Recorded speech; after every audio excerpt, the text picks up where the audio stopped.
Okay, so I wanted to do a video to sort of express my concerns with what's going on with Israel and Gaza and a lot of the suffering that's taking place over in the Middle East. So I was in a chat group yesterday with a group of Canadians and, we were talking about Canadian issues and whatnot. And the subject of Israel came up. And when I had made one simple comment, another member of the party flew off the handle. He was a Jewish Canadian person. He assumed that I was anti-Semitic, that I had it out for Jewish people. He was extremely angry and basically kicked me from the live chat because he would not accept any point of view that had anything to be said about Israel. So just to clarify, I 100% believe that the Holocaust took place. I 100% believe that people suffered at the hands of extremely cruel individuals. I absolutely believe that all of that took place.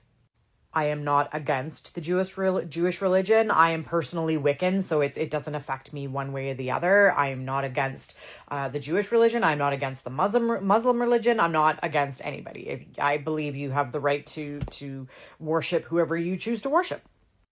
But I do feel like I need to point out some of the things that are happening right now to sort of dispel that. So this is going to be my personal opinion based on things that I have personally read. I am not going to claim that this is all fact. Okay, you can feel free to debate me. You can feel free to bring me pieces of information, but this is what I am seeing from the perspective that I am getting. So I want everyone to kind of keep in the back of your head, every time there is a conflict in the Middle East, it has to do with the United States and Israel. So I want everyone to go back. I want everyone to go way back to the Gulf War. The Gulf War was for oil. We all know this. It was for oil and resources. It had nothing to do with freedom. It had nothing to do with the people. It had everything to do with oil. Now, back in those days, the internet wasn't as prevalent. You couldn't get your information as quickly. So the message that was sold to American soldiers and American people was, we need to stand up for our country. They're threatening our survivability. They're threatening our oil. We need to step in and do something about that. So they did. They went in and, do what armies do. And they took over the oil and that was that. So now time goes by and things get a little more heated in that area. Israel now decides that they want a war on Muslim people. This is just what they want to do. So how do you create a global war against another religion or another sect of people without making it look obvious that it's you? So this is where some of you might stop watching this video. But in my heart of hearts, I truly believe that 9/11 was a setup orchestrated by Israel to convince the American people that patriotism is the number one thing and we need to stand up for our country, and how dare these people come against us as a country, as a nation, and that we need to destroy them because they're all evil.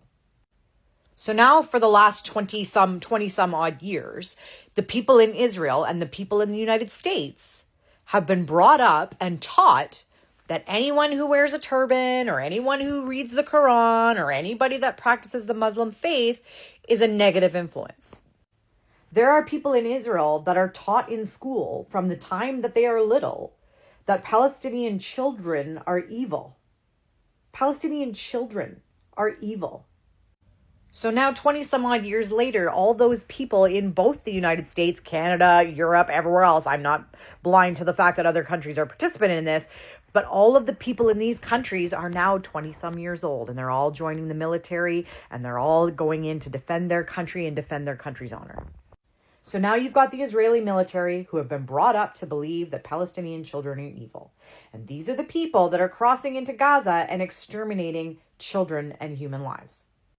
There are videos and testimonies of American veteran soldiers who have come back from the Afghanistan war, knowing full well that the only job that they had at that time was to sit on an oil reserve and protect the oil reserves from terrorists. And those same soldiers have come forward to say, hey, by the way, we sent your Canadian soldiers and your European soldiers and your French soldiers all to the front line to die in the actual combat, while our American soldiers sat back and guarded the oil fields. So some of these veterans are coming forward, and that's why there's a high rate of veteran suicide, because a lot of these veterans know that what they were doing was considered G-side. when you look at the training that these soldiers had to endure. It was basically, they would set it up that anybody with a turban and a robe was the enemy, and that you were to shoot to kill, whether it was an adult or a child, because you were told that the children had bombs and you had to shoot these people. And this fear was so far ingrained into them that they did. They shot women and children. And these veterans now know this. And they know their country is not supporting them. Their country is removing all benefits from veterans right now as we speak.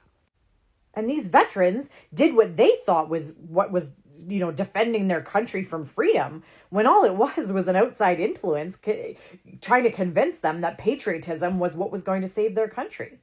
You look at it now. The United States is all of a sudden bombing Yemen. Why do we need to be bombing Yemen?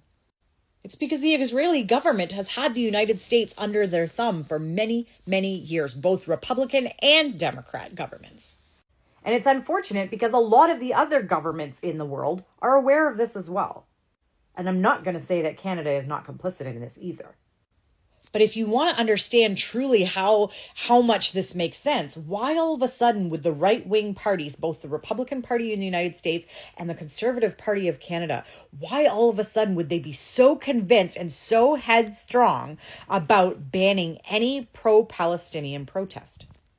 The people protesting for Palestine, the pro-Palestinian protests, are because they don't want people dying anymore. They don't want children being bombed. They want these people to get food and water and basic necessities. These people were living in their homes and were bombed out of their homes. These weren't people that were out there with guns threatening other people and kicking people out of their homes. These were people that literally just lived there, like you or me, are living our day-to-day, going about our lives, and suddenly our houses are getting bombed, and we're being told it's because we practice a certain religion and that we're evil. And then when other countries try to step in and bring food to us, Israel's like, no, can't have that unless it's under our terms. And they're using these videos of supposedly Hamas stealing all of the food, and that's why they won't give the food, Israel won't give the food to the people.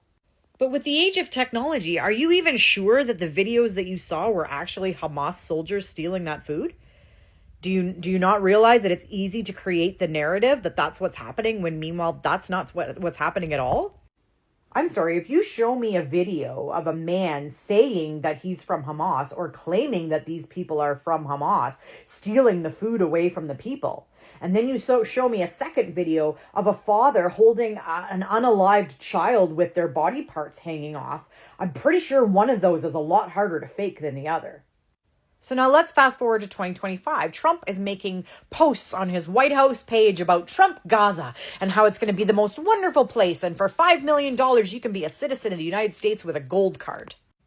Well, my thought was, hey, he's selling these $5 million gold cards to people who want to move to Trump Gaza. He's going to make a beautiful place where all of the pedo individuals can go and live in a lavish luxury lifestyle and never be held accountable for their crimes.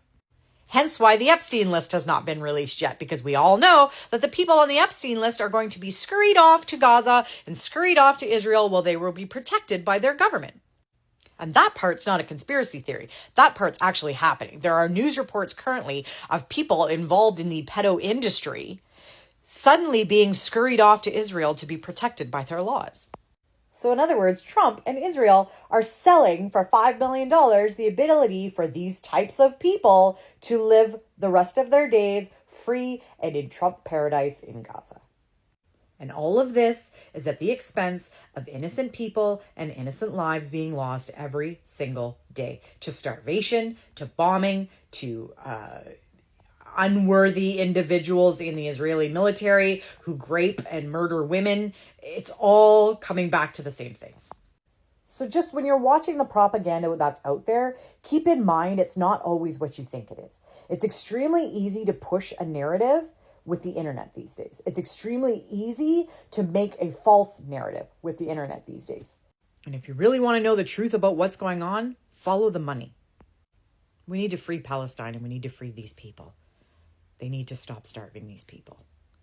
Free Palestine.